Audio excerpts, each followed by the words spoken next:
Κυρίες και κύριοι, καλησπέρα σας. Ο δε πόλεμος βίαιος διδάσκαλος, έλεγε ο Θουκυδίδης, ο Αθηναίος ιστορικός, ο οποίος έζησε από το 384 έως το 322 π.Χ. Πόλεμος λοιπόν της Ρωσίας στην Ουκρανία, το σημερινό μας θέμα. Με ιδιαίτερη τιμή υποδέχομαι στη φιλόξενη συχνότητα του ΑΡΤ τον αντιστράτηγο και πρόεδρο των αποστράτων Ξηράς στρατού, τον κύριο Σταύρο Κουτρή, αλλά και έναν έγκριτο εξαιρετικό δημοσιογράφο, τον κύριο Ευθύμη Τσιλιόπουλο, στον οικονομικό ταχυδρόμο, ο οποίος όμως ήταν διαπιστευμένος επί σχεδόν μία 20ετία στο Υπουργείο Άμυνας. Ας τους υποδεχτούμε με ένα ειδικό τραγούδι, Bob Dylan, Blowing in the Wind, που λέει «Μέχρι πότε ακόμα θα ηχούν τα κανόνια, μέχρι πότε θα σιωπάσουν. The answer, my friend, is blowing in the wind». Η απάντησή μου είναι λόγια του αέρα. Ας τα ακούσουμε. Κύριε, καλησπέρα σας και οι δύο γνώστες του αντικειμένου. Θα ξεκινήσω όμως από τον στρατηγό, και αφού σας ευχαριστήσω για την αποδοχή της πρόσκλησης και τον κύριο Κουτρή και τον κύριο Τσιλιόπουλο. Πείτε μου, στρατηγέ, επιχειρησιακά πού βρισκόμαστε? Κοντεύουμε 2 εβδομάδες πολέμου της Ρωσίας προς την Ουκρανία. Είχαμε αποκομίσει μια αίσθηση ότι θα ήταν ένας περίπατος ίσως για τον Πούτιν, πράγμα που δεν διαφαίνεται, αν δεν κάνω λάθος. Όχι, σαφώς δεν είναι έτσι. Αυτή τη στιγμή είμαστε στη 12η μέρα και οι πληροφορίες όπως μας έρχονται μέχρι χθες το βράδυ στις 10 η ώρα, που έρχονται φορμαρισμένες οι πληροφορίες, λένε αυτά που θα πούμε παρακάτω. Αλλά πρέπει να πούμε λιγάκι για τις πληροφορίες, γιατί ακούμε διάφορα στα κανάλια κτλ. Προσωπικά ακολουθώ 3-4 στρατιωτικά site, τα οποία παίρνουν τις πληροφορίες τους από τις επίσημες ανακοινώσεις των 2 επιτελείων, του Ουκρανικού Γενικού Στρατηγείου και του Ρωσικού Στρατηγείου, τις επιβεβαιώνουν από τα ρεπορτάζ, τα δημοσιογραφικά επιτόπου και τέλος από κάποιες πηγές υπηρεσιών, πληροφοριών, που αφήνουν ελεύθερα να βγουν συγκεκριμένες πληροφορίες. Έτσι λοιπόν συνθέτουν αυτό που θα λέγαμε επιχειρησιακή εικόνα μέσα από αυτό το πλαίσιο. Έχουμε βέβαια και όλη την παραπληροφόρηση που παρακολουθούμε όλες αυτές τις μέρες, όλα αυτά τα fake news κτλ. Που αντικειμενικό σκοπό έχουν να επηρεάσουν την κοινή γνώμη και των φιλίων και του εχθρού εναλλάξ, αλλά και των ουδετέρων. Έτσι λοιπόν τώρα, άμα θελήσουμε να μπούμε σε αυτό που θα λέγαμε επιχειρησιακή κατάσταση μέχρι χθες το βράδυ, μπορούμε να δούμε τα εξής. Καταρχάς, οι επιχειρήσεις εκτιλήσονται σε 4 ευρύτερες περιοχές. Η κύρια περιοχή στην οποία έχουν επικεντρωθεί οι Ρώσοι στην επιθετική τους προσπάθεια είναι το Κίεβο. Φαίνεται ότι έχουν χαρακτηρίσει την περιοχή του Κιέβου σαν το κέντρο βάρους της όλης επιχείρησής τους και γι' αυτό έχουν επικεντρωθεί εκεί. Προσεγγίζουν το Κίεβο από 3 βασικές διευθύνσεις. Η μία είναι η βορεινή. Ξεκινήσανε από την Λευκορωσία και κατεβαίνουν παράλληλα προς το ποτάμι. Όχι εύκολα, αυτή τη στιγμή και εδώ και 2 μέρες δίνουν μάχες σε πόλεις όπως είναι, μου επιτρέπετε, η Μπούχα, το Ήρπιν που ακούμε τώρα, η Μούλα, είναι μια σειρά πόλεων, μικρών πόλεων, προαστίων του Κιέβου, δυτικά του ποταμού. Η μία κατεύθυνση είναι αυτή. Δεν έχει ευοδοθεί, εκτιμάται ότι μέσα στις επόμενες 48 ώρες μάλλον θα ευοδοθεί. Η άλλη κατεύθυνση έρχεται από τα βόρειο-ανατολικά, από την πόλη που ακούμε το Τσερνίχιβ, από το Τσερνίχιβ, έτσι, βορειο-ανατολικά. Στα βόρεια, ναι, στα βόρεια. Και η άλλη από τα ανατολικά, από το Σούμι. Ο αντικειμενικός σκοπός λοιπόν είναι να προχωρήσουν, να περισφίξουν την πόλη του Κιέβου από δυτικά, βόρεια και ανατολικά, να αφήσουν μόνο μια νότια έξοδο και αφού προετοιμαστούν να κάνουν την τελική τους επίθεση προς το κέντρο του Κιέβου. Ναι. Αυτό που λέμε να προετοιμαστούν... Σε πόσο διάστημα πιστεύετε ότι μπορεί να γίνει? Θα το καταλάβουμε αυτό εάν ξεκαθαρίσουμε τι προσπαθούν να κάνουν και γιατί καθυστερούν. Να περικυκλώσουν το Κίεβο κατά κάποιο τρόπο. Αυτή η περικύκλωση που λέμε δεν είναι μόνο να αχθούν οι δυνάμεις στις θέσεις που θέλουν, είναι επίσης να συγκεντρωθούν όλο το απαραίτητο προσωπικό, όλο το υλικό που χρειάζεται για την τελική επίθεση. από πυρομαχικά, τρόφιμα, καύσιμα, υγειονομικό υλικό κτλ. Να γίνουν οι απαραίτητοι βομβαρδισμοί προπαρασκευής και αφού γίνουν όλα αυτά και ετοιμαστούν, είναι αυτό που σας λέω, μέσα στις επόμενες 48 ώρες γίνεται μια εκτίμηση, τότε θα ξεκινήσουν την επίθεση. Και θα δούμε τα αποτελέσματα της επιθέσεως. Μάλιστα. Άρα όλες αυτές τις μέρες προσπαθούν να κάνουν αυτό. Οι δύο κατευθύνσεις που προανέφερα, μία από πάνω από το Τσερνίχιβ και η άλλη από το Σούμι, αντιμετωπίζουν τεράστια προβλήματα. Όπως? Και τα προβλήματα αυτά οφείλονται στις προσβολές που δέχονται οι πολύ μακριές γραμμές επικοινωνιών τους από τμήματα του Ουκρανικού στρατού. Θα μιλήσω για αυτές τις προσβολές λίγο αργότερα, αναφέροντας το δόγμα του στρατού τους. Φανταστείτε ότι οι αποστάσεις για τις οποίες μιλάμε είναι από το Τσερνίχιβ κάτω στο Μπρόβαρι 150 χιλιόμετρα.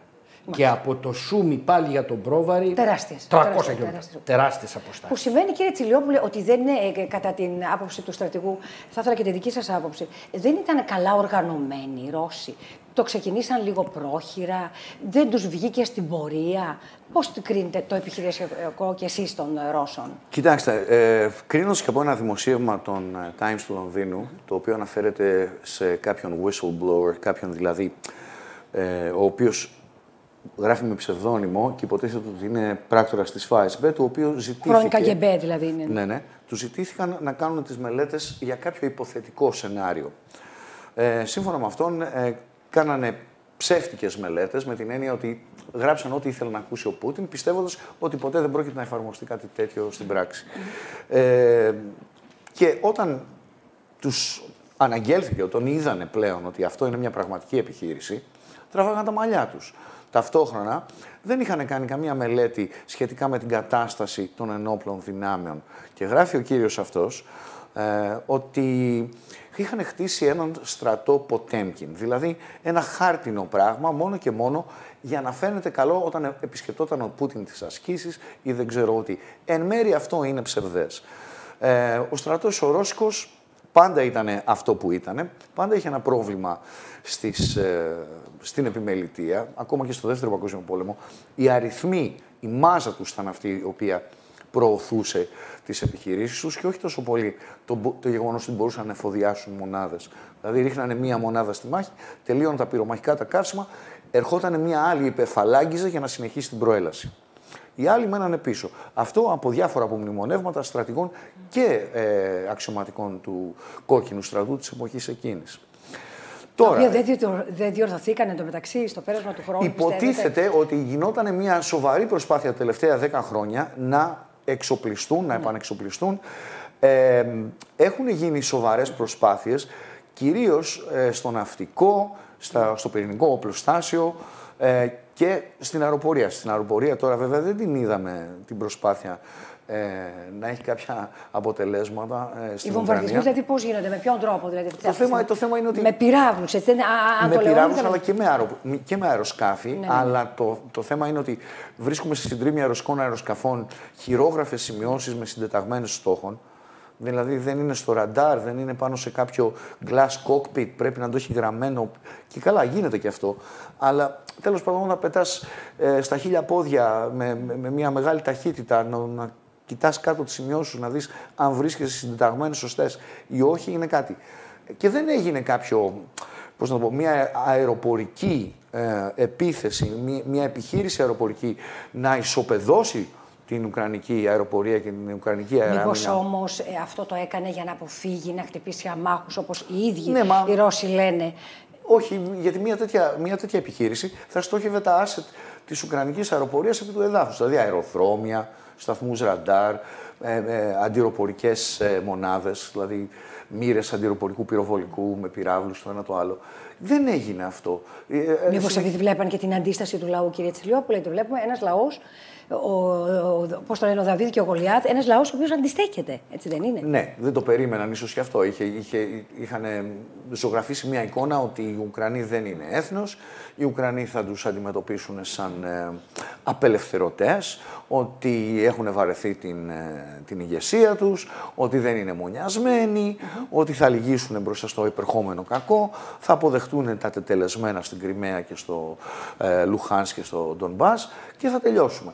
Δεν ήταν όμως έτσι. Ο λαός τελικά, και γι' αυτό έδιωξε και τους προηγούμενους ολιγάρχες, ψήφισε τον Ζελένσκι με 70% τόσο για να ξεφορτωθεί το παλαιό κατεστημένο. Αν έγινε αυτό είναι άλλο θέμα. Αλλά τέλος πάντων έδειξε ότι δεν ήθελε αυτό τους ολιγάρχες, το παλιό κατεστημένο, το μετασοβιετικό, το οποίο ήταν και σαθρό, έτσι, ήταν σαπρόφητα, τα οποία επιβίωναν εις βάρος της πολύ πλούσιας γης της Ουκρανίας. Στρατηγέ, βλέπουμε τις διαπραγματεύσεις, οι οποίες και αυτές έχουν κολλήσει εν ολίγης. Και να παρατηρήσω κάτι, δηλαδή στο επίπεδο των διαπραγματεύσεων, τουλάχιστον στην πρώτη φάση, οι μεν Ουκρανοί πηγαίναν με κάποιους εκπροσώπους πιο ισχυρούς, εκπροσώπους του Υπουργείου Άμυνας, σε κάποια φάση ήταν και ο ίδιος ο Υπουργός Άμυνας της Ουκρανίας, παρίστατο. Οι δε Ρώσοι στείλαν τον Υπουργό Πολιτισμού. Τι σημαίνει αυτό? Υποτιμούν τελείως τις διαπραγματεύσεις? Υπάρχει κάποια ελπίδα εν τη εξελίξη των πραγμάτων? Το διπλωματικό παίγνιο όπως εξελίσσεται δεν είναι ο τομέας μου, όπως καταλαβαίνετε, αλλά παρατηρώντας μπορούμε να πούμε ότι η διπλωματική προσπάθεια γίνεται για να γίνεται. Όχι ότι θα ρίξουμε βάρος σε αυτόν τον τομέα. Αυτή τη στιγμή βρίσκονται σε εξέλιξη στρατιωτικές επιχειρήσεις, το βάρος είναι εκεί, πρέπει οι Ρώσοι από την πλευρά τους να επιτύχουν συγκεκριμένους αντικειμενικούς σκοπούς, δεν αρνούνται να κουβεντιάσουν, αλλά η επικέντρωσή τους είναι στο στρατιωτικό τομέα και στα αποτελέσματα που θέλουν να πετύχουν στρατιωτικά. Έκαναν 3 γύρους, θα κάνουν και ένα 4ο και μπορεί να κάνουν και ένα 5ο. Δεχθήκανε την πρόταση του Τούρκου Προέδρου να πάνε να κουβεντιάσουν σε επίπεδο Υπουργών Εξωτερικών στην Ιταλία. Θα το συζητήσουμε και για το ρόλο της Τουρκίας. Ναι, μιλάνε και με τους Κινέζους, μιλάνε και με τους Ισραηλινούς, μιλάνε και με τον κύριο Μακρόν. Εδώ έχουμε αυτό ακριβώς το πράγμα. Δεν έχουμε επίσημη κήρυξη πολέμου. Έχουμε μια ειδική σε εισαγωγικά στρατιωτική επιχείρηση, η οποία όμως στην πράξη είναι ένας κανονικός πόλεμος, και από την άλλη πλευρά κουβεντιάζουμε κιόλας. Λύστε μου μια απορία. Εγώ προς το παρόν δεν θα επικεντρωνόμουν τόσο πολύ αυτή τη στιγμή στο διπλωματικό παιχνίδι. Όχι ότι δεν έχει τη σημασία του. Σαφώς έχει τη σημασία του. Αλλά τώρα νομίζω ότι όλοι είναι επικεντρωμένοι στα στρατιωτικά αποτελέσματα που θα τους δώσουν τη λύση. Λύστε μου μια μικρή απορία, στρατηγέ. Όταν γίνονται διαπραγματεύσεις, δεν πρέπει να υπάρξει λογικά κατάπαυση πυρός? Εδώ βλέπουμε, γίνονται διαπραγματεύσεις και κατάπαυση πυρός δεν υπάρχει. Σε ποιο δίκαιο είναι αυτό? Ήδη απάντησα σε αυτό το πράγμα. Μα η δουλειά μας είναι τώρα να έχουμε στρατιωτικό αποτέλεσμα. Ώστε μετά, όταν θα κάτσουμε να μιλήσουμε σοβαρά, σε εισαγωγικά το σοβαρά πάλι, να έχουμε στρατιωτικά αποτελέσματα που να μας ευνοούν. Νομίζω ότι εκεί επικεντρώνονται και όλα τα άλλα μπορούμε να τα παρακολουθούμε με ενδιαφέρον και έχουν τη σημασία τους, αλλά κυρίως πρέπει να δούμε τι θα γίνει στο έδαφος. Όσον αφορά, επειδή άκουσα πολύ τις παρατηρήσεις του κ. Σιλιόπουλου, ένα κομβικό σημείο για την ανάπτυξη των ενόπλων δυνάμεων και των δογμάτων τους ήταν το 2014, ξέρετε.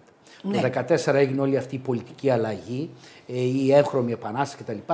Έγιναν όλα αυτά, οπότε αυτόματα έχουμε σοβαρές αντιδράσεις και στο ρωσικό κράτος και στο ουκρανικό. Στο ρωσικό περνάει αυτό που ονομάζουν στρατιωτική στρατηγική αντίληψη της Ρωσίας. Υπάρχει ένας εξαιρετικός σχολιασμός συναδέλφου του στρατηγού του Παπαποστόλου που αναφέρεται σε όλα αυτά. Με 2 κουβέντες έτσι, αυτά που μας ενδιαφέρουν από εκεί είναι ότι, κοιτάξτε να δείτε, η Δύση είναι ο εχθρός. Ξεκαθαρίζουν ότι η Δύση είναι ο εχθρός. Πρέπει να αναβαθμίσουμε τις συμβατικές δυνάμεις έναντι των πυρηνικών, όπου κρατάμε καλά, άρα μεγάλο βάρος στις συμβατικές δυνάμεις, και το ρίξανε. Αγοράσανε καινούργια όπλα, κοιτάξανε το δόγμα τους, κοιτάξανε την οργάνωση, την εκπαίδευση, έχουν περάσει ένα πάρα πολύ μεγάλο κομμάτι στον επαγγελματισμό, έχουν καλές μονάδες και καλόν εξοπλισμό. Στο δόγμα τους τώρα πάλι. Ήρθανε και ορίσανε ότι πρέπει να μπορούμε να αντιμετωπίσουμε 2 πολέμους. Ήρθαν και είπανε ότι προσέξτε να δείτε, έχουμε 14 απειλές, ονομάζουν 14 απειλές. Μία από τις απειλές που ονομάτισαν είναι η επέκταση του ΝΑΤΟ προς Ανατολάς, καλημέρα μας, το βλέπουμε μπροστά, και δεύτερον η προσπάθεια επηρεασμού πολιτικών οντοτήτων στις χώρες γύρω από την Ρωσική Ομοσπονδία, που αυτές οι πολιτικές οντότητες θα λειτουργήσουν εις βάρος των συμφερόντων της Ρωσίας. Να λοιπόν τι γίνεται στην Ουκρανία σήμερα, που έχουμε μια τέτοια πολιτική οντότητα, να τι έγινε στο Καζακστάν πριν από μερικούς μήνες και πάει λέγοντας.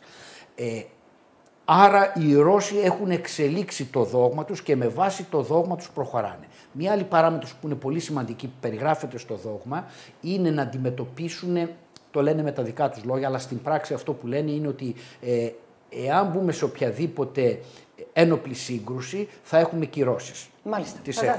Θα τις αντιμετωπίσουμε.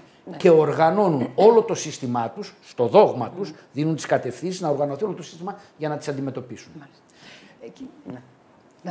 Μετά μπορώ να σας πω τι κάνανε οι Ουκρανοί από το 2014 και μετά. Κύριε Τσιβιόπουλε, συνεπώς η επέκταση, η πρόθεση, αν θέλετε, του ΝΑΤΟ να εντάξει την Ουκρανία, μήπως και αυτό λιγάκι υποδάβλησε τα πράγματα, γενικώς η διεύρυνση του ΝΑΤΟ? Οπωσδήποτε. Το θέμα είναι ότι εδώ υπάρχει μια διαμάχη μεταξύ των δύο πλευρών. Οι Αμερικάνοι λένε εμείς δεν σου υποσχεθήκαμε ποτέ, οι Ρώσοι λένε μας υποσχεθήκατε. Έβγαλε το Spiegel κάποια έγγραφα απόρριτα αμερικανικά, πρώην απόρριτα, τα οποία δείχνουν ότι γίνανε οι συζητήσεις. Μέσα στα έγγραφα δεν φαίνεται ρητός ότι οι Αμερικάνοι είπανε, αλλά φαίνεται... Θα εντάξουν ότι είπαν οι Αμερικανοί. Όχι, ότι σας υποσχόμαστε ότι δεν πρόκειται να βάλουμε Πολωνίες, Ουκρανίες, Βαλτικές δημοκρατίες στο ΝΑΤΟ, αλλά φαίνεται ότι μια τέτοια υπόσχεση έκανε τότε ο Γερμανός καγκελάριος, ο Σρέντερ νομίζω ήταν. Ο Σρέντερ, ναι. Και το οποίο πήγαινε εναντίον αυτών των οποίων ήθελε η αμερικανική διπλωματία. Γιατί σκοπός της αμερικανικής διπλωματίας ήταν πάντα να αρπάξουν ό,τι μπορούσαν από την πρώην Σοβιετική Ένωση. Ο καθένας για τα συμφέροντά του κάνει ό,τι μπορεί. Δεν είναι... Όταν μάλιστα κάποτε ο Γέλτσιν τον πιέσαν από εδώ, από εκεί, τον είχαν μεθύσει κιόλας, λέει, το αφήγημα. Το πήγαινε λιγάκι να το ποτάκι. Συμφώνησε στην εισδοχή της Πολωνίας στο ΝΑΤΟ. Αυτό από μόνο του τους έφερε εκεί δίπλα. Οι Βαλτικές δημοκρατίες τώρα είναι 3 πολύ μικρές χώρες, οι οποίες δεν έχουν στρατό, αν έχουν στρατό είναι κατ' όνομα μόνο. Έτσι. Οπότε ποιος θα τις υπερασπιστεί? Κάλεσαν και αυτές στο ΝΑΤΟ, βοήθεια παιδιά, είμαι δίπλα στη Ρώσικη Αρκούδα, ελάτε και σε μένα, ήρθαν και σε αυτούς. Αλλά επί της ουσίας δεν βοηθάει το ΝΑΤΟ καθόλου τώρα, έτσι. Όπως και ούτε ο αμερικανικός παράγοντας, ούτε ο πρόεδρος Μπάιντεν είπε δεν πρόκειται να στείλω. Δεν μπορεί να εμπλέξει την. Γιατί φοβήθηκε την απειλή του Πούτιν για τα πυρηνικά. Γιατί γενικά θα παγκοσμιοποιηθεί ο πόλεμος. Δηλαδή φοβούνται μην γίνει τρίτος παγκόσμιος. Βέβαια. Δηλαδή... Μια εμπλοκή της συμμαχίας, με οποιαδήποτε μέλος συμμαχίας, θα φέρει όλη την υπόλοιπη συμμαχία μέσα βάσει του άρθρου 5 και θα γενικευτεί μια σύρεξη παντού. Και μετά δεν ξέρω και κατά πόσον οι υπόλοιποι θα μείνουν αμέτωχοι. Ουσιαστικά όμως είναι εγκαταλελειμμένη η Ουκρανία αυτή τη στιγμή, έτσι δεν είναι, κύριε Τσιβιόπουλε? Εκτός από τις αποστολές πολεμικού υλικού και πυρομαχικών, το οποίο είναι. Εντάξει, ναι, ασήμαντες μπορεί να μην είναι, αλλά δεν είναι κάτι, δεν είναι υλικό, ας πούμε, δεν είναι τροχαίο υλικό, δεν υπάρχουν οχήματα, δεν είναι αεροπλάνα. Αν και είπε ο Biden θα στείλει και αεροπλάνα από την Πολωνία. Κάτι MiG-29. Δεν έχει γίνει ακόμα αυτό. Και βλέπω έναν Ζελένσκι εναγωνίως να παρακαλάει. Ναι. Παιδιά, βοηθήστε με, έτσι είναι στρατηγέ. Λιγάκι το συμμαζέψαν αυτό για τα αεροπλάνα. Ναι, το συμμαζέψαν και φαίνεται ότι ίσως δεν θα παραδώσουν οι Πολωνοί αεροπλάνα, αυτά τα MiG-29. Πάντως τους έχουν αφήσει μόνους τους Ουκρανούς. Κοιτάξτε να δείτε, πάνω σε αυτό θα ήθελα να σας πω το εξής. Έλεγα προηγουμένως τι έγινε από το 2014 και μετά στην Ουκρανική πλευρά. Έγινε μια κοσμογονία στην Ουκρανική πλευρά. Είναι κάτι που δεν φαίνεται. Εάν δώσουμε αυτές τις εξηγήσεις, νομίζω ότι και οι τηλεθεατές μας θα καταλάβουν αυτό που βλέπουν στις κάμερες τους τα απογέματα, τα βράδια και κάθονται και τα παρακολουθούν. Λοιπόν, κοιτάξτε να δείτε τι έγινε από το 2014 και μετά. Άρχισαν να οργανώνουν το αμυντικό τους δόγμα και ήρθαν εκπαιδευτές των Special Operation Forces, των Αμερικανών και των Βρετανών, των δυνάμεων ειδικών επιχειρήσεων, για να τους εκπαιδεύσουν σε αυτή τη νέα μορφή αγώνα. Όλο αυτό οργανώθηκε, τακτοποιήθηκε, εκπαιδεύτηκε ο κόσμος και τους είπαν ότι ξέρετε πρέπει να το κάνετε το νομικό σας πλαίσιο έτσι και το οργανωτικό σας πλαίσιο έτσι, ώστε όλο αυτό το πράγμα να μπορεί να αποδώσει σε πολεμικές επιχειρήσεις. Το καλοκαίρι λοιπόν του 20 πέρασε ο εξής νόμος και αν μπείτε στο ίντερνετ μπορείτε να το βρείτε, θεμελιώδη της εθνικής αντίστασης. Στα αγγλικά είναι On the Fundamentals of National Resistance. Στην πράξη τι λένε εκεί? Η οργάνωση των πολιτών σε στρατιωτικές μονάδες για την οργάνωση της αντίστασης σε καταληφθήσεις περιοχές. Αυτό που βλέπουμε τώρα. Βλέπουμε τώρα με τους Ουκρανούς. Δηλαδή. Και μέσα στα πλαίσια αυτά έρχονται και τους μιλάνε για πολιτική απίθεια, για μη βίαιη αντίσταση στις στρατιωτικές δυνάμεις. Κοιτάξτε τις σκηνές που βλέπουμε τώρα. Την οργάνωσή τους σε μονάδες και οι στελέχη και ομάδες των ειδικών επιχειρήσεων της Ουκρανίας θα αναλάβουν τη διοίκηση αυτών των περιοχικών δυνάμεων και όλες οι περιοχικές δυνάμεις θα οργανωθούν σε ένα σχήμα υπό τις ένοπλες δυνάμεις. Έχουμε δηλαδή μία μορφή παλαϊκής αντίστασης την οποία τη βλέπουμε αυτή τη στιγμή να εξελίσσεται. Δηλαδή η αντίσταση την οποία βλέπουμε από πλευράς Ουκρανών έχει μορφοποιηθεί με εκπαίδευση εδώ και 8 χρόνια, έχει νομοθετηθεί με κείμενο, με νομικό κείμενο, με οργανωτικές εξελίξεις και το βλέπουμε να λειτουργεί. Να αυτά που σας είπα προηγουμένως που κτυπάνε στρατιωτικά τμήματα ουκρανικά, μονάδες πολιτοφυλακής, όλες τις γραμμές συγκοινωνιών των Ρώσων με τα αποτελέσματα να βλέπουμε φάλαγγες, να βλέπουμε να μην εξελίσσονται στα μέτωπα όπως χρειάζονται, να βλέπουμε την εξέλιξη του αγώνα μέσα στους κατοικημένους τόπους κτλ.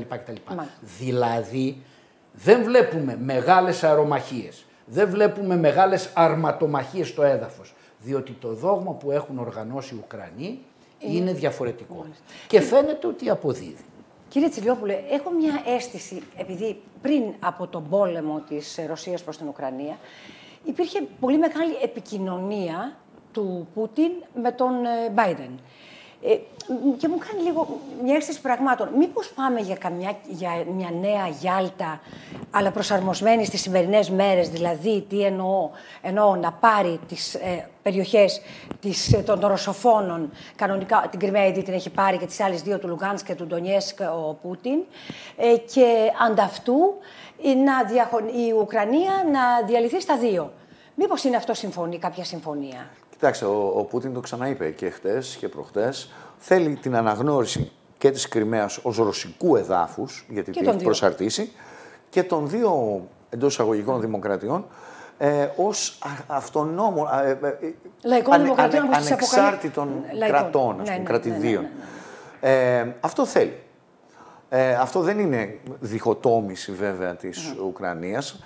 Είναι ό,τι έχει το στάτους. Ούτε Γιάλτα σας κάνει, κύριε Τσιλιόπουλε. Κοιτάξτε, με μια διαφορετική μορφή, δηλαδή, με μια σημερινή μορφή. Στην αρχή του πολέμου, ο Πούτιν είχε κάνει μια μαξιμαλιστική πρόταση να φύγει το ΝΑΤΟ από τη Βουλγαρία, τη Ρουμανία, την Πολωνία, να φύγουν από τις βαλτικές χώρες, να οπισθοχωρήσουν δηλαδή στα σύνορα του ΝΑΤΟ της ψυχροπολεμικής εποχής. Αυτό είναι πολύ δύσκολο πλέον να γίνει αποδεκτό και οπωσδήποτε θα γίνει αποδεκτό από τους Πολωνούς, ούτε τις βαλτικές δημοκρατίες. Οι Πολωνοί έχουν ένα μίσος για τους Ρώσους. Βεβαίως. Διαχρονικό. Τυχαίνει να είναι γενέτειρά μου, γι' αυτό το ξέρω πολύ καλά. Ένα μίσος διαχρονικό, ακριβώς. Ήδη από τον Δεύτερο Παγκόσμιο Πόλεμο και ίσως και πριν. Και αμέσως μετά την Σοβιετική Επανάσταση, τη Ρωσική Επανάσταση, έγινε πόλεμος μεταξύ Σοβιετικής Ρωσίας και Πολωνίας. Προσπάθησαν κιόλας να καταλάβουν τη Βαρσοβία. Συνεπώς, ψυχείτε και σώμα ότι είναι ταμένη στη Δύση, δηλαδή είναι δυτική. Κύριοι, είστε υπέροχοι, θα μου βάλετε μια άνω τελεία, να περάσουμε σε ένα σύντομο διαφημιστικό διάλειμμα και να συνεχίζουμε. Τα επιχειρησιακά και τα υπόλοιπα. Επαναφορά στρατηγίες στο επιχειρησιακό, πόσο μπορεί να διαρκέσει αυτή η κατάσταση, και νομίζω κάτι έχετε να μας συμπληρώσετε για το επιχειρησιακό. Κοιτάξτε να δείτε. Γίνονται προσπάθειες για το Χάρκοβο. Το Χάρκοβο είναι μια τεράστια πόλη βιομηχανική καρδιά της Ουκρανίας και της παλιάς Σοβιετικής Ένωσης. Αυτή τη στιγμή είναι γύρω-γύρω από το Χάρκοβο, προσπαθούν να αξιοποιήσουν τον άξονα που από το Χάρκοβο οδηγεί προς το Κίεβο. Σήμερα το πρωί άκουγα ότι μάλλον το έχουν περικυκλώσει και θα αρχίσουν να κάνουν αυτό που κάνουν σε όλους τους κατοικημένους τόπους. Πιο κάτω στο Λουχάνσκ δεν έχουμε κάτι το ιδιαίτερο, δεν φαίνεται ότι έχουν πετύχει κάποια αξιόλογα αποτελέσματα σε κατεύθυνση προς τα δυτικά. Πολλές δυνάμεις του Ντονέσκ κατέβηκαν προς την Μαριούπολη. Η Μαριούπολη είναι ένας από τους άξονες τις νότιες περιοχές όπου με βάση εξορμήσεως στην Κριμαία ξεκίνησε ο Ρωσικός στρατός. Η μία κατεύθυνση ήταν προς τη Μαριούπολη.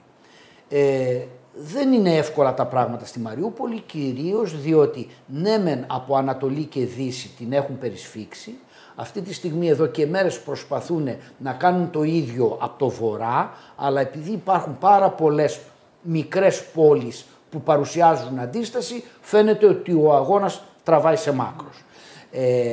Όσον αφορά τώρα προς τη Χερσόνα, έχει ευοδοθεί η προσπάθεια, βρίσκονται ήδη στο Μικολάγεφ, εκεί γίνεται μια σοβαρή προσπάθεια να περάσουν το Μικολάγεφ από το βορεινό του κομμάτι και να περάσουν το ποτάμι όσο γίνεται πιο εύκολα, από ένα βόρειο κομμάτι του το έχουν προσπαθήσει και υπάρχει μια εκτίμηση μήπως γίνει και μια αμφίβια επιχείρηση από τη θάλασσα ώστε να διευκολύνουν αυτή την κίνηση προς Μικολάγεφ, Οδέσα κτλ. Είναι ρευστά όλα στρατηγία, έτσι δεν βρίσκονται σε εξέλιξη επιχειρήσεις. Το να κάνεις μια εκτίμηση σε πόσο χρόνο θα ευοδοθεί είναι επικίνδυνο.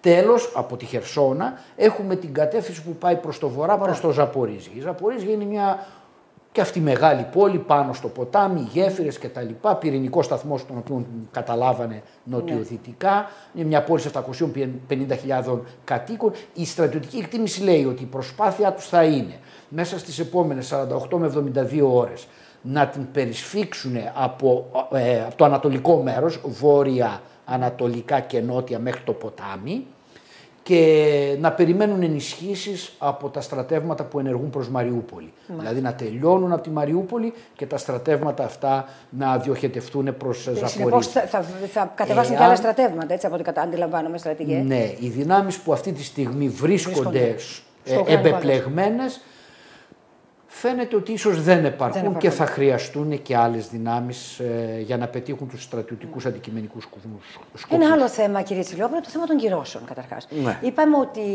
θα εξαίρεσαν πολλές ρωσικές τράπεζες από το σύστημα SWIFT.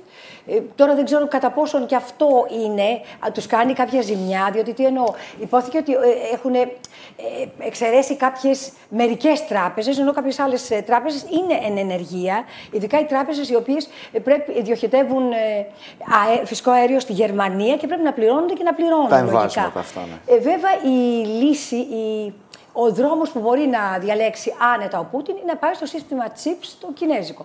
Τι είδους κυρώσεις είναι αυτές, κύριε Τσιλιόπουλο? Κοιτάξτε, οι κυρώσεις αυτές μπορεί να μην χτυπάνε τον Πούτιν, να χτυπάνε τη Ρωσία σαν κράτος ή σαν κοινωνία, αλλά χτυπάνε τους ολιγάρχες, οι οποίοι είναι εν μέρει το στήριγμα του Πούτιν.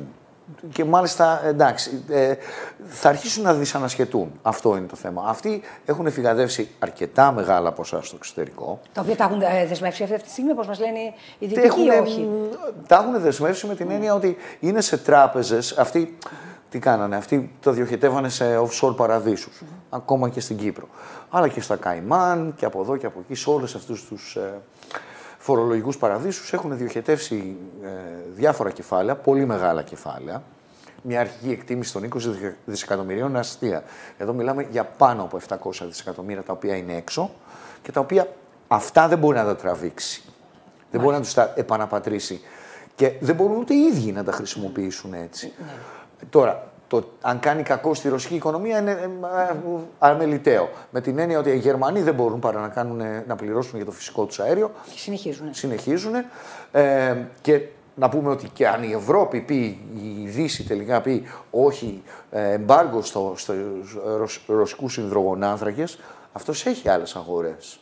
Αυτή τη στιγμή η ενεργειακή αγορά είναι στη full ζήτηση και δεν γίνονται καινούριες επενδύσεις. Δηλαδή δεν ανοίγουν καινούριες πετρελαιοπηγές, κανείς εκμεταλλεύεται νέα κοιτάσματα υδρογονανθράκων.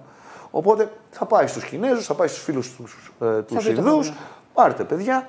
Εντάξει, δεν θα πετύχει ίσως, θα τον βρουν σε μια κατάσταση ανάγκης, δεν θα πετύχει το τρελό ράλι τιμών που έχει εκμεταλλευτεί τους τελευταίους μήνες, αλλά θα πάρει πάρα πολλά λεφτά και πάλι. Ναι, δεν πρόκειται να ξεμείνει. Το άλλο είναι βέβαια ότι θα κοπούν και οι εισαγωγές ποιοτικών ειδών. Δηλαδή, γιατί να έχεις Mercedes, δεν είναι ανάγκη. Δεν είναι κάτι που τρέφει την οικονομία της Ρωσίας. Και ειδικά από ποιες Ρωσίες? Μια Ρωσία η οποία προέρχεται από τη Σοβιετική Ένωση. Το πώς δηλαδή αυτοί οι ολιγάρχες γίναν πλούσιοι ξαφνικά είναι ένα τεράστιο ερωτηματικό. Για το ρόλο, στρατηγέ μου, της Ευρωπαϊκής Ένωσης θέλω να σταθούμε. Δηλαδή, έτσι όπως αντιλαμβάνομαι, όπως τα λέτε πολύ εύστοχα και οι δύο, υπάρχουν κατά κάποιον τρόπο δύο πόλοι νικητές. Δηλαδή ο αμερικανικός παράγοντας και ο Ρώσος από την άλλη. Η Ευρωπαϊκή Ένωση, τι γίνεται? Είναι ο μεγάλος χαμένος, το προτεκτοράτο, να το πω στρατηγέ μου, των Ηνωμένων Πολιτειών, όπως διαβάζαμε από το 1998 στην μεγάλη σκακέρα του Μπρεζίνσκι? Πώς σας φαίνεται ο ρόλος της Ευρώπης και αν αφυπνίστηκε με αυτή την κατάσταση η Ευρώπη? Κοιτάξτε να δείτε, τώρα εγώ θα απέφευγα να χρησιμοποιήσω τέτοιους όρους, αλλά... Η αλήθεια είναι, κοιτάξτε να δείτε, οι ακαδημαϊκοί, οι στοχαστές, οι διάφοροι έχουν την ελευθερία να χρησιμοποιούν τον λόγο κατά πως θέλουν και να τον οξύνουν ή να τον καμπυλώνουν ανάλογα με το τι επιθυμούν. Τώρα στην πολιτική και στη ζωή τα πράγματα μπορεί να τα χαρακτηρίσει και με διαφορετικούς τρόπους. Ναι. Τώρα, όσον αφορά την Ευρώπη, η Ευρώπη φαίνεται να πλήγεται, διότι οι οικονομικές κυρώσεις δεν έχουν μόνο μία κατεύθυνση, έχουν και τις συνέπειές τους. Καταρχάς, βλέπουμε όλη αυτή την αύξηση των υδρογονανθράκων, την οποία θα την πληρώσουμε οι ίδιοι. Βλέπουμε την αύξηση των τιμών στα τρόφιμα, θα τα πληρώσουμε όλοι μας. Και θα δούμε στο μέλλον πώς θα πάνε όλα αυτά. Από την άλλη πλευρά, η αλήθεια είναι ότι αυτή η κατάσταση αφύπνισε τους Ευρωπαίους και τους αφύπνισε σε διάφορους τομείς. Ο ένας είναι η αμυντική τους διάσταση. Δηλαδή έχουμε ελπίδα να δούμε ένα σοβαρό ευρωστρατό, στρατηγέ? Ένα σοβαρό ευρωστρατό. Τώρα δεν έχουμε. Κοιτάξτε να δείτε. Σοβαρούς στρατούς έχουμε στα κράτη της Ευρωπαϊκής Ένωσης. Εάν θα θελήσουν να οργανώσουν τις δομές και τις διαδικασίες λήψης απόφασης για τη χρήση του στρατού αυτού για σκοπούς της Ευρωπαϊκής Ένωσης, είναι κάτι άλλο, βρίσκεται σε εξέλιξη εδώ και 5-6 χρόνια, θα δούμε πώς θα πάει. Όμως οι ευρωπαϊκοί λαοί αυτή τη στιγμή έχουν αφυπνιστεί. Το ότι ξαφνικά η Γερμανία ανακοινώνει ένα πρόγραμμα 100 δις, τα οποία είναι συζητήσιμο σε πόσα χρόνια μπορεί να τα απορροφήσει, αλλά είναι ένα άλλο θέμα αυτό.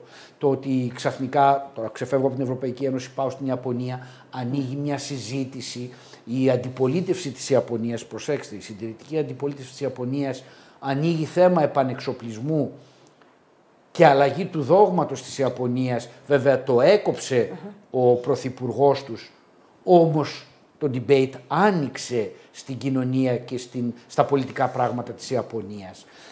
Όλα αυτά είναι παρενέργειες αυτού που ζούμε το τελευταίο. Υπάρχει μια αφύπνιση, μου λέτε τώρα. Υπάρχει μια σοβαρή αφύπνιση. Και στην ταχύτητα λήψεως αποφάσεων. Μην ξεχνάμε ότι πάρθηκαν αποφάσεις σοβαρότατες με μια ταχύτητα ασύλληπτη για την Ευρωπαϊκή Ένωση. Άρα όλη αυτή η ενεργοποίηση είναι παρενέργειες. Κάποια από αυτά είναι προς τη θετική κατεύθυνση, κάποια είναι προς την αρνητική. Μα όταν έχεις έναν πόλεμο στη γειτονιά σου, για όνομα του Θεού, δεν μπορεί να τα έχεις όλα καλά.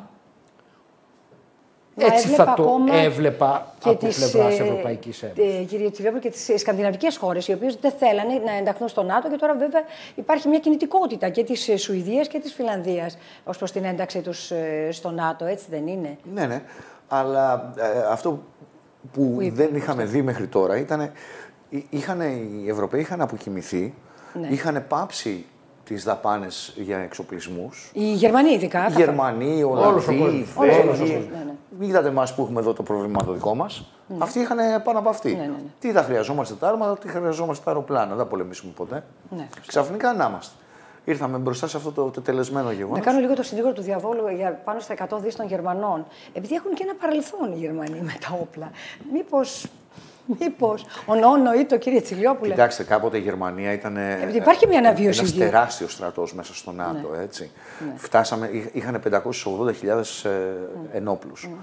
Και φτάσανε καλή ώρα μέχρι προχτές να έχουν κάτω από 150.000. Δηλαδή, ίσα και όμοια με την Ελλάδα, μια χώρα 10 εκατομμυρίων, μια χώρα η οποία είναι 70. Παρεπιπτόντως, η Ελλάδα είναι η μόνη χώρα εκτός από την Τουρκία που έχει μια τεθωρακισμένη μεραρχία με 4 ταξιαρχίες τεθωρακισμένες, οργανωτικά από πλευράς αριθμών αρμάτων και δύναμης, πολύ ισχυρότερα από ότι η ίδια η Γερμανία. Διάβασα στρατηγία και κύριε Τσιλιόπουλη, δεν ξέρω αν διάβασα σωστά, ότι οι μόνες ευρωπαϊκές χώρες που έχουν σοβαρό και καλό στρατό είναι η Ελλάδα και η Πολωνία. Ισχύει αυτό? Για την Πολωνία. Και η Πολωνία έχει ένα εξαιρετικό στρατό. Η Πολωνία έχει παλιά τώρα για όνομα του Θεού. Η Γαλλία είναι μια στρατιωτική δύναμη ασύλληπτη. Η Αγγλία είναι μια στρατιωτική δύναμη ασύλληπτη.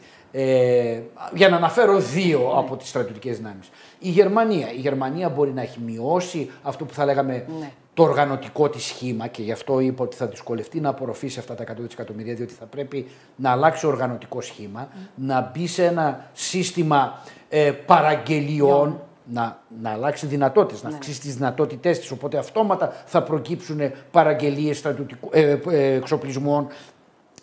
Θέλει χρόνο για αυτά τα πράγματα, άρα η απορρόφηση αυτά θα τα δούμε μέσα σε ένα βάθος 5, 7, 8 ετών και βάλε. Όμως είναι μια πάρα πολύ σοβαρή απόφαση. Μάλιστα. Συνεπώς, να επενέσουμε και λίγο το σπίτι μας, κύριοι, ότι η παραγγελία των Ραφάλ και των Μπελαρά ήταν μια άριστη πράξη εκ μέρους των Ελλήνων. Για όνομα του Θεού. Στρατηγέ, χαμογελάτε.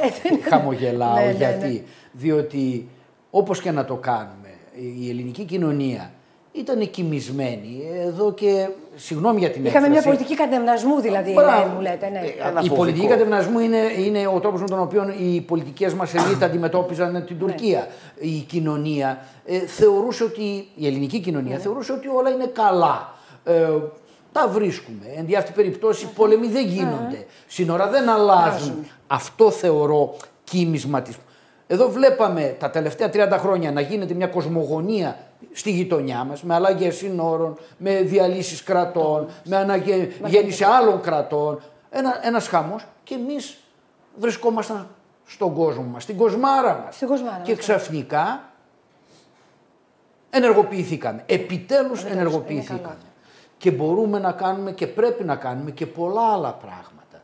Και εμείς και οι αδερφοί Κύπροι από δίπλα μας, διότι ο εχθρός είναι κοινός, η απειλή που αντιμετωπίζουμε είναι κοινή, είναι ευκαιρία με την αφύπνιση του κόσμου τώρα έναντι μιας σοβαρής αναθεωρητικής δύναμης όπως είναι η Ρωσία, να δούμε και τον αναθεωρητισμό της Τουρκίας και να απαιτήσουμε από τους συντρόφους μας στην Ευρωπαϊκή Ένωση και στο ΝΑΤΟ να δουν επιτέλους ξεκάθαρα και όχι με γυαλάκια που βάζουν όποτε θέλουν, όποια γυαλάκια θέλουν, και αυτόν τον αναθεωρητισμό και να τον αντιμετωπίσουν. Δεν μπορεί δηλαδή τώρα ξαφνικά που εισέβαλε στην Ουκρανία ο Πούτιν να έχουμε ξεσηκωθεί, να έχουμε αυτές τις κυρώσεις, να έχουμε αυτόν τον... Και όταν έρχεται ο Ερντογάν και τρυπάει στην ΑΟΣ της Κύπρου, δηλαδή είναι καθαρή ανάλογη επιθετική ενέργεια. Όπως, κύριε Τσιλιόπουλη, και δεν είναι και επιθετική ενέργεια η κατοχή της Κύπρου, ειδικά σε ευρωπαϊκή χώρα. Δεν πήγα εδώ και 47 χρόνια πίσω που έχουμε εγκλήματα. Σωστό. Πάω τώρα εδώ, πριν από 2 χρόνια, 1 χρόνο. Και έχουμε τώρα 2 χρόνια στην Ευρωπαϊκή Ένωση να προσπαθούμε να τους πείσουμε να βγάλουμε μια ανακοίνωση ότι πιθανόν θα κάνουμε μια λίστα με μέτρα και θα δούμε στο μέλλον πώς θα τα εφαρμόσουμε και όλα αυτά τα πράγματα.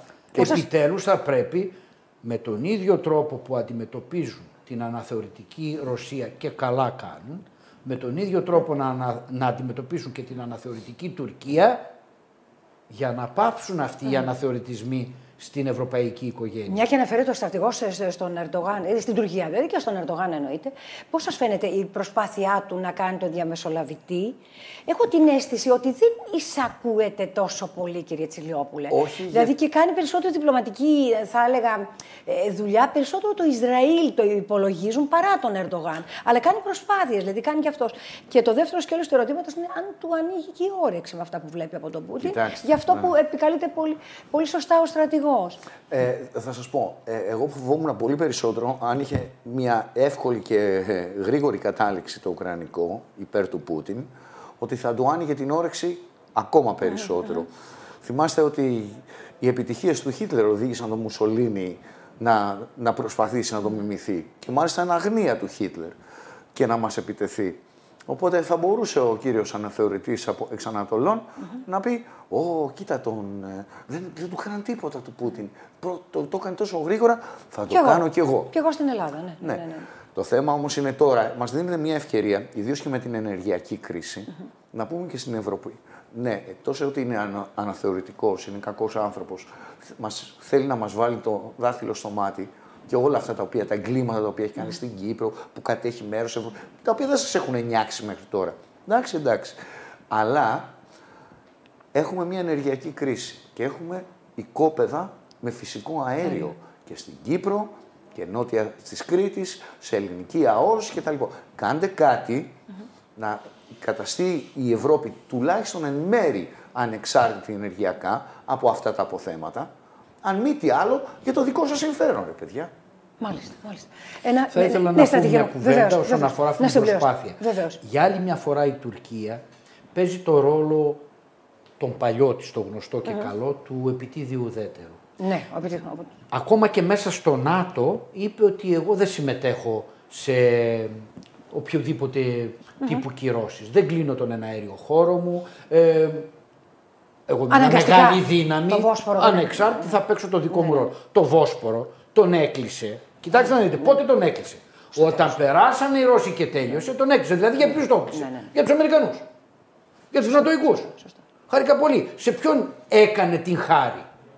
Γιατί όμως είναι το χαϊδεμένο πρόεδρο παιδί? Πούτιν. Δεν ξέρω πόσο είναι το χαϊδεμένο παιδί. Δηλαδή και με τους Ρώσους μιλάει, με τους Αμερικανούς μιλάει. Κοιτάξτε να δείτε. Και με όλους έχει τριβές. Με όλους μιλάει και όλοι μιλάνε. Ναι. Βλέπετε, δεν είπαν όχι, ούτε η μεν ούτε η δε. Θα υπάρξει αποτέλεσμα? Θα μπορέσει ο κ. Τσαβούσογλου ως ο μεταξύ τους να φέρει κάποιο αποτέλεσμα? Εγώ δεν το πιστεύω. Όπως είπαμε και προηγουμένως, το διπλωματικό παιχνίδι παίζει και πολύ καλά παίζει. Κάνανε, είπαμε, τις τρεις μεταξύ τους. Θα κάνουν τώρα στην Ατάλια, θα ξαναμιλήσουν. Το έδαφος θα κρίνει. Οι στρατιωτικές επιχειρήσεις θα κρίνουν το πότε σοβαρά θα μιλήσουν και ο μεν και ο δε για να λύσουν το θέμα. Αυτά όλα είναι. Τώρα, θα ωφεληθεί? Εξαρτάται, το είπε ο κ. Τσιλιόπουλος. Και έχω και μια άλλη απορία, κύριε Τσιλιόπουλο. Έχει τριβές στη Συρία. Σωστό. Έχει και απώλειες. Ναι. Όχι, ενώ ο Τούρκος με τον Ρώσο τρίβονται. Έχει το κουρδικό, τεράστιο. Γι' αυτό δεν μπορεί και να μιλάει πολύ. Και κάτι άλλο. Δεν ξέρω, κάνω την και στην Ουκρανία πούλαγε όπλα. Το ξέρω, ναι, σωστά. Και κάτι άλλο. Εκεί οι Ρώσοι στις εγκαταλειμμένες στρατιωτικές βάσεις στην Κριμαία έχουν βάλει πολύ ισχυρούς εξοπλισμούς. Στρατηγοί, δεν ξέρω αν κάνω λάθος. Αυτό δεν δημιουργεί μια μηχανία στον Ερντογάν, γιατί είναι ακριβώς στη γειτονιά του. Και βάσει της συνθήκης, αν θέλετε, του Μοντρέ, κάνει αυτός κουμάντο λίγο πολύ στο Βόσπορο. Αλλά τώρα πήγαν οι Ρώσοι και έχουν εγκαταστήσει σοβαρούς εξοπλισμούς. Αυτό δεν τον κάνει αμήχανο λίγο? Οι Ρώσοι ανέκαθεν είχαν, οι μεγαλύτεροι τους βάστα στη Σεβαστούπολη. Ναι. Όλος ο σταθμός, ο στόλος της Μαύρης Θάλασσας ήταν εκεί. Δηλαδή, οι Ρώσοι πάντα είχαν βάσεις. Τώρα λέει στην Κριμαία, έχουν πάρει κάποιες τώρα στην Κριμαία, ενσωματώσανε, μπορούν να κάνουν ό,τι θέλουν. Δεν είναι απειλή οι εξοπλισμοί, απειλή προς την Τουρκία. Ανησυχία δεν μπορεί να είναι κάπου να έχει κανείς δίπλα? Όχι, λέει. Τώρα, κοιτάξτε, υπάρχουν τόσα σημεία τριβής μεταξύ του Πούτιν και του Ερντογάν, που δεν είναι αυτό το θέμα του. Άμα είναι να φτάσουμε σε πόλεμο μεταξύ Τουρκίας και Ρωσίας. Όχι, δεν είναι. Οι προαιώνιοι εχθροί, αλλά Και έχουν μια ιστορική αναδρομή αλληλουχιών. Μάλιστα. Πότε τα σπάνε, πότε κάνουν πόλεμο, πότε τα βρίσκουν. Έχουν εξαιρετικά συμφέροντα στον τομέα της ενέργειας. Καταρχάς υπάρχουν αγωγοί που φέρνουν ρωσικό πετρέλαιο και αέριο. Η Τουρκία λειτουργεί σαν hub και το διοχετεύει είτε στη δική της αγορά, είτε στην Ευρώπη, είτε προς τα κάτω. Ένα. Δεύτερον, μην ξεχνάτε ότι κατασκευάζουν 4 πυρηνικούς. Ένα μεγάλο πυρηνικό εργοστάσιο παραγωγής ενέργειας, το οποίο είναι ρωσική ιδιοκτησία. Ναι. Λοιπόν, η συνεργασία, τέτοιου τύπου συνεργασίες δεν κόβονται από τη μια στιγμή στην άλλη. Για όνομα του Θεού. Μάλιστα. Ρόλος της Ελλάδας, της χώρας μας, σε στρατηγία. 20.000 Καλάσνικοφ, τα οποία τα έχουμε κατασχέσει, τα στείλαμε. Πώς σας φαίνεται, είμαστε από τη σωστή πλευρά της ιστορίας, όπως ο Πρωθυπουργός μας είπε πριν από λίγο καιρό?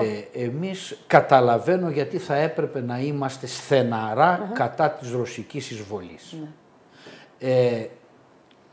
Πάντα είμαστε με το μέρος του διεθνούς δικαίου και καλά κάνουμε και σε τελευταία ανάλυση μας συμφέρει το διεθνές δίκαιο γιατί νομικά είμαστε πάρα πολύ ισχυροί. Άρα είναι πολύ αντιληπτό, είναι απόλυτα αντιληπτό μάλλον το γιατί είμαστε υπέρ όλων αυτών. Τώρα, στο θέμα της μεταφοράς του οπλισμού, ίσως να γίναμε λίγο βασιλικότεροι του βασιλέως. Καμία χώρα της Δύσης έτσι δεν έστειλε, η Γαλλία δεν έστειλε. Όχι. Πώς δεν έστειλανε. 13 χώρες της Ευρώπης του ΝΑΤΟ έχουν στείλει, μεταξύ των 13 είμαστε και εμείς. Και η Σουηδία. Εκτιμώ ότι αυτό έγινε ώστε να μπορούμε με πολύ πιο σοβαρό κτύπο στο τραπέζι να απαιτήσουμε τη βοήθεια των νατοικών και των Ευρωπαίων στα μεγάλα προβλήματα που έχουμε. Κυπριακό, Αιγαίο, Ανατολική Μεσόγειο. Μόνον γι' αυτό εγώ μπορώ να δικαιολογήσω αυτή την υπερβολική επίσπευση, γιατί από την άλλη πλευρά διακινδυνεύουμε μια ιδιαίτερη ρήξη με την Ρωσία. Για μένα το πιο σοβαρό δεν είναι τόσο, ξέρετε, το οικονομικό ή το πολιτιστικό, όσο το κυπριακό. Δηλαδή, το εμπορικό μας ισοζύγιο, άμα το δείτε, έτυχε να δω μία στατιστική. Εμείς κάνουμε εξαγωγές 87 εκατομμύρια και κάνουμε εισαγωγές 1 δις. Είναι τόσο πολύ μεγάλη διαφορά που δεν έχουμε.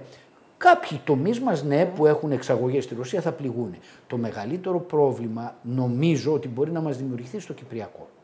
Εάν ξαφνικά χάσουμε την μέχρι τώρα ρωσική υποστήριξη. Που την είχαμε ως τώρα, ναι. Το θέμα είναι όμως ότι επειδή και η Κύπρος είναι μέρος της Ευρωπαϊκής Ένωσης και λαμβάνει μέρος στις κυρώσεις, ήδη έχουν στραφεί εναντίον της Κύπρου. Δηλαδή η ίδια αντιμετώπιση των Ρώσων ως προς την Κύπρο, γιατί σου λέει έχω βάλει εκεί funds, έχω εναποθέσει κεφάλαια εδώ πέρα στις τράπεζές σου, στους μηχανισμούς σου, στα πλυντηριάκια σου. Τι θα γίνει, δεν θα μου τα δώσεις?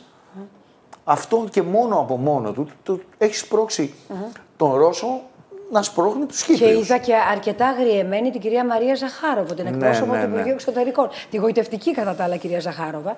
Αλλά αρκετά αγριεμένη. Τους έχει ενοχλήσει. Μας κούνησε πολύ το δάχτυλο όμως, κύριε, έτσι δεν είναι? Κοιτάξτε να δείτε, δεν έχουν το δικαίωμα. Δηλαδή φωνάζει, πώς το λέμε, φωνάζει ο νοικοκύρης φωνάζει ο κλέφτης να φοβηθεί ο νοικοκύρης. Γενικώς είναι ένα δίκο. Έχουν πάει κόντρα στο διεθνές δίκαιο. Αλλά η ενόχληση είναι ενόχληση. Άλλωστε δεν πρέπει να ξεχνάμε, αν ξεφύγουμε από αυτό, από την κατάσταση του διεθνούς δικαίου και πάμε λιγάκι πιο πολύ στη ρεαλιστική σχολή. Το διεθνές δίκαιο καλό είναι να το σεβόμαστε, αλλά δεν μπορεί να το εμπιστευόμαστε και 100%, γιατί η ρεαλιστική σχολή λέει ότι ο δυνατός κάνει αυτό που τον παίρνει. Και κάτι άλλο που άρα πρέπει να το έχουμε στο μυαλό μας. Βάσει του διεθνούς δικαίου που επικαλεί στα στρατηγία και η κυρία Τσιλιόπουλε, καταρχάς ο τρόπος που έκανε ο Πούτιν. Ο Πούτιν τι λέει? Λέει, εγώ απελευθέρωσα καταρχάς ρωσόφωνες περιοχές, τις οποίες τους καταπιέζαν οι νεοναζί, οι Ουκρανοί και όλα αυτά. Και αφού λοιπόν τους απελευθέρωσα, τότε μπήκα για να τους υπερασπιστώ. Αυτό δεν αντικρούεται λίγο με το διεθνές δίκαιο? Δεν μπορεί να έχει μια κάλυψη, ας πούμε, από πλευράς διεθνούς δικαίου? Όχι. Απελευθερώνω και μπαίνω. Όχι λέτε. Αυτό είναι και το σκεπτικό και το αφήγημα των Τούρκων, γιατί μπήκανε στην Κύπρο. Είχαμε Τουρκοκύπριους, θα μπούμε μέσα. Να μην μας τους φάξουν οι Έλληνες, αυτό λένε. Αυτό λένε οι κινηματογραφικές τους ταινίες. Έχουν σύρια που λένε πώς γλίτωσαν οι Τουρκοκύπροι από τους σφαγείς Ελληνοκυπρίους. Αυτό είναι το αφήγημά του. Πώς εμείς θα υποστηρίξουμε να σπαστούμε εμείς αυτό? Όχι να το σπαστούμε, ενώ αν υπάρχει κάποια δικαιολογία από τη. Δικαιολογίες υπάρχουν. Το θέμα είναι το πιστεύουμε ή είναι κάτι το οποίο στέκει, ευσταθεί. Να σας πω κάτι. Ιστορικά δίκαια μπορεί να βρει ο κάθε λαός. Άμα πάτε να μιλήσετε με τους Ούγγρους, θα σας πούνε για τις φάλαγγες των Ούγγρων προσφύγων που φύγανε από ουγγροκατοικούμενες επί αιώνες περιοχές μετά το Δεύτερο Παγκόσμιο Πόλεμο και ήρθαν προς το κέντρο. Άμα μιλήσετε για τους Γερμανούς, θα σας πούνε για εκατομμύρια Γερμανούς που φύγανε από την Ανατολική Πρωσία, που φύγανε από τη Σουδητία. Εάν πάμε, και εμείς έχουμε τους πρόσφυγες τους δικούς μας, μετά από έναν πόλεμο ξεριζώθηκαν 1,5 εκατομμύριο Έλληνες. Άμα πάμε σε τέτοιου τύπου ιστορικά δίκαια και αναφορές, έχει τελειώσει, έχει τιναχτεί στον αέρα όλο το οικοδόμημα της τωρινής Ευρώπης. Τι περιμένουμε για την επόμενη μέρα για να κλείσουμε, κύριε? Τι περιμένουμε, κύριε Τσιλιόπουλε, για την επόμενη μέρα? Εγώ δεν είμαι αισιόδοξος ότι οι επιχειρήσεις θα τελειώσουν γρήγορα. Και γιατί ακόμα και να περισφίξει τις πόλεις, αυτές τις μικρότερες πόλεις, και να οδεύσει προς Κίεβο, να παρακάμψει δηλαδή το Χάρκοβο, να παρακάμψει όλα αυτά τα Μαριούπολη, το Σούμι, και να συγκλίνει προς τα εκεί με όλες τις δυνάμεις, ακόμα και αν φέρει και επιπλέον δυνάμεις από τα άλλα military districts, από τις άλλες περιφέρειες στρατιωτικές της Ρωσίας, θα τους έχει υπό πολιορκία. Η πολιορκία μπορεί να πάρει πάρα πολύ χρόνο. Και τι θα κάνει? Θα παρακάμψει όλα αυτά τα κέντρα αντίστασης στα μετώπισθέν του? Και τι, θα εφίσταται πάλι την παρενόχληση των επικοινωνιών και των συγκοινωνιών του από άτακτα ή ημιτακτικά στρατεύματα? Είναι πρόβλημα. Ο στρατηγός. Τι λέει η στρατηγία μου για την επόμενη μέρα, για να κλείσουμε? Εγώ διστάζω πάρα πολύ να κάνω οποιαδήποτε εκτίμηση. Φαίνεται ότι οι πολιτικοί στόχοι του Πρόεδρου Πούτιν είναι φιλόδοξοι. Ότι χρειάζεται. Πάει να κάνει τσαρική αυτοκρατορία, δηλαδή. Όπως λέγεται και όπως δεν μιλήσαμε για τους πολιτικούς στόχους, είναι ένα μεγάλο κεφάλαιο. Τέλος πάντων, και οι στρατιωτικές του επιχειρήσεις χρειάζονται χρόνο για να έχουν τα αποτελέσματα που επιθυμεί. Θα φανεί εάν στο διπλωματικό επίπεδο, στο οικονομικό επίπεδο και στο επίπεδο στρατιωτικής φθοράς στο έδαφος της Ουκρανίας, θα δείξει κατά πόσον επηρεάζεται ώστε να βάλει νερό στο κρασί του ή όχι. Αυτή τη στιγμή δεν βλέπω κάτι τέτοιο και είναι πολύ νωρίς να κάνουμε μια τέτοια εκτίμηση. Χρειάζεται χρόνος για να δούμε το αποτέλεσμα στο διπλωματικό, στο οικονομικό και στο στρατιωτικό επίπεδο, για να καταλάβουμε. Συνεπώς θα έχουμε την ευκαιρία να ξανάρθετε και να μου τα πείτε τόσο αναλυτικά και τόσο καλά. Σας ευχαριστώ πάρα πολύ. Ελπίζω να τελειώσουμε, αλλά δεν το βλέπω. Δεν το βλέπω. Μάλλον θα έχουμε αρκετές εβδομάδες μπροστά μας. Για 3 εβδομάδες μπροστά μας. Σας ευχαριστώ πάρα πολύ, στρατηγέ, κύριε Τσιλιόπουλε. Ευχαριστώ πάρα πολύ. Εμείς ευχαριστούμε για την ευκαιρία. Καλό βράδυ. Καλό βράδυ. Καλό βράδυ.